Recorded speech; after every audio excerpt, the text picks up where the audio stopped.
Saludo en este instante a Luis Freisman, él es analista internacional, quien desde los Estados Unidos está listo para poder contribuir al análisis que estamos sosteniendo sobre esta última crisis, una de las más importantes que ha enfrentado Putin y que aún no tiene desenlace.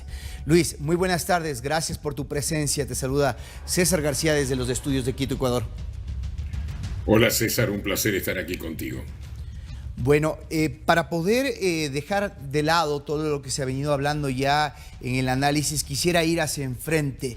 ¿Qué va a pasar ahora que ha dicho Putin? O se unen al ejército y firman estas cartas en donde atribuyen que todas sus acciones están subordinadas a lo que decida el Estado ruso, o tienen que ir exiliados a Bielorrusia. ¿Cuál es tu consideración de cómo va a evolucionar en las próximas horas del tema? Bueno, no es claro, no tengo la bola de cristal, pero te puedo decir que lo que sucedió este fin de semana fue un desafío muy serio a Putin. Recordemos que Putin apenas escucha una voz de oposición, ya lo manda a matar.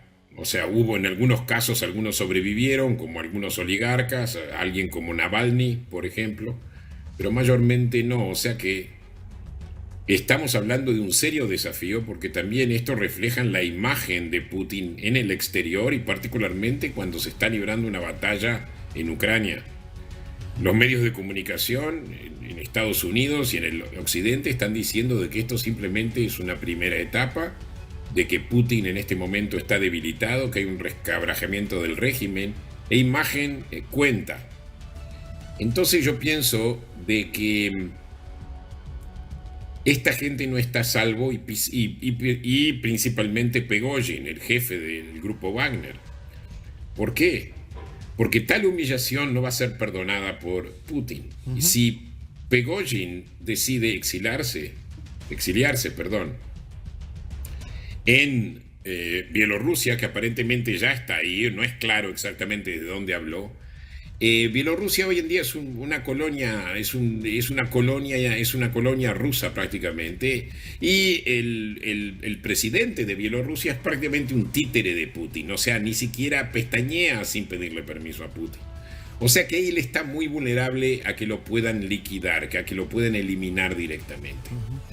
Y puede ser que eso también suceda con aquellas tropas que decidan acompañarlo en Bielorrusia. Porque recordemos que si ellos, si lo deciden acompañar en Bielorrusia, posiblemente ellos también estén en peligro. Ahora, si ellos deciden incorporarse al ejército ruso, no es claro si serán perdonados o si serán eliminados también. Claro. O sea, es una situación que yo no envidio. Por supuesto, pero en base a lo que tú estás diciendo, que lo describes bastante bien, la personalidad que tiene Putin, que ha demostrado ser radical en este tipo de temas, no lo hace.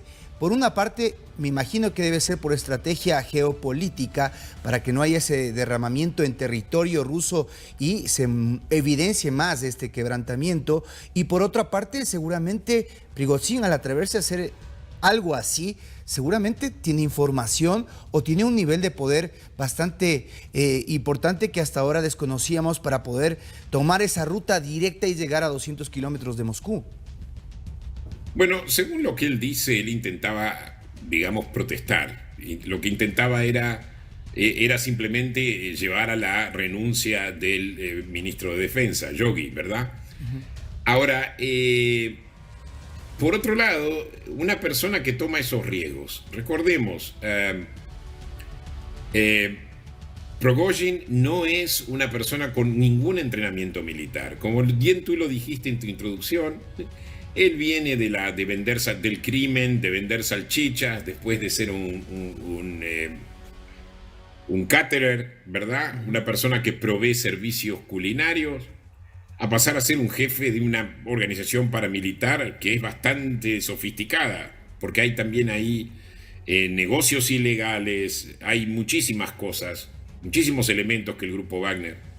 O sea, es una persona que ha tomado muchos riesgos en su vida y quizá en algún momento él contó de que habría, por ejemplo, disidentes dentro del ejército ruso que lo apoyarían. Él creyó quizá que el ejército se uniría a él en contra del ministro de Defensa. Y quizá lo que más le confirmó eso fue el hecho de que él tomó la ciudad de Rostov casi sin problemas. Hasta que en un momento se dio cuenta de que no iba a poder. O sea, él declaró que tenía 24.000 efectivos. Aparentemente la inteligencia británica estima que tenía 8.000 efectivos. Con 8.000 efectivos no iba a llegar a Moscú y menos derrocar a alguien ahí, ¿no? Entonces eso es lo que lo lleva a él a aceptar ese arreglo.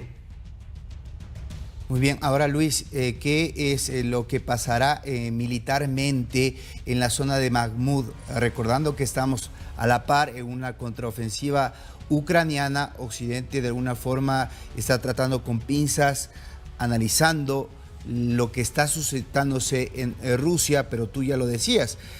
Se ha abierto un debilitamiento y una fricción en el sistema de Putin, que pensaba que lo tenía todo bien controlado, y cuando ahora un elemento que formaba parte de su estrategia se le ha revelado, puede ser que también Ucrania y los países de la OTAN puedan tomar ventaja en este sentido. Bueno, recordemos, una de las cosas que dijo Prigozhin era que él se rebelaba con el objetivo de evitar de que el grupo Wagner sea desmantelado. O sea que si ya hubo una orden de desmantelar el grupo Wagner para el 1 de julio, significa de que Putin ya estaba tomando las precauciones para reemplazar al grupo Wagner. Ahora es muy interesante, el grupo Wagner luchaba en Ucrania, pero luchaba no por ser una organización militar superdotada o genialmente militarmente genial. Simplemente eran carne de cañón. Era un grupo que estaba compuesto por algunas élites militares, pero mayormente por criminales y convictos, que si se morían eran totalmente descartables. O sea, una estrategia totalmente stalinista donde la vida humana no vale nada. Lo interesante es cómo vamos a reemplazar una fuerza así, una fuerza que podemos sacrificar como becerros, como carne de cañón. Y es algo muy interesante porque hace un par de semanas sale una noticia muy importante, que es el hecho de que Putin recluta soldados en Cuba. ¿Eso qué te indica? Que Putin está reclutando soldados que puedan ser carne de cañón, ¿verdad? Y soldados foráneos. De alguna forma, por alguna razón que yo me la puedo sospechar, no quiere reclutar rusos para lo que él quiere hacer, que es una guerra de sacrificar humanos y ganar la guerra mediante el sacrificio humano. Esto es una interrogante muy interesante. ¿Cómo coincide el hecho de que él haya ido a reclutar soldados a Cuba con el hecho de que él también haya intentado desmantelar el grupo Wagner? Ahí está. Es muy interesante lo que tú planteas y seguramente en estas próximas semanas veremos qué decisiones se toman tanto en el orden geopolítico para retomar el control que de momento en esta ala se le ha dispersado a Putin, y también cómo va a reaccionar Ucrania y quienes están involucrados en este conflicto internacional. Te agradezco mucho, Luis, por tu pertinente análisis. Muchas gracias.